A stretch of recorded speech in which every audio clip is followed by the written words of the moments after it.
So you know how on a phone, it's super hard to get the bass to cut through because a phone speaker cuts off a lot of the lows, like below 150 or something like that, and it cuts off a little bit of the highs. So our phones, now they sound really good, but they're still pretty mid-range focused. So when you get VSX headphones, they offer a phone emulation. So you can test how your mix sounds like on a phone without actually having to bounce it out and listen through your phone. And it works really, really well. So what's really cool is now when I'm mixing bass, I'll always bring up this phone emulation and periodically check it and mix through it to make sure that the bass is cutting through. So as you can see for my bass, I have a fuzz layer. I have a designated sub sound on the traditional fuzz bass track. I'm putting an insert of Saturn II, and I'm really driving up the harmonics in the bass frequencies that can be produced on the phone. So you have the perception of the bass that you can hear on small speakers without blowing it out of the water, taking up all the room in the sub. That's not even going to be heard on the phone anyway. In addition to that, I'm sending a lot of this bass to what I call a fuzz channel, only isolating like the top core mid-range of the bass. And it sounds like this.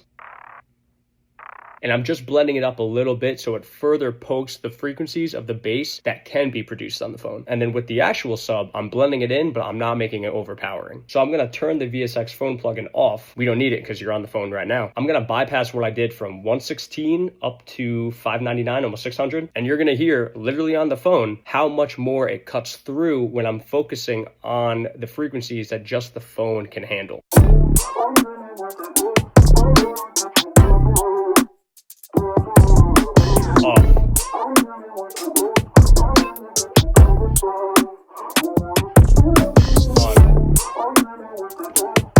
And again, I'm doing all that with this plugin on because it's really emulating what it's going to sound like out of the phone, which makes this whole ideology with low mids and mids in the bass frequencies a lot easier to hear when you're listening through it in a real time and a very realistic emulation. So I use it all the time.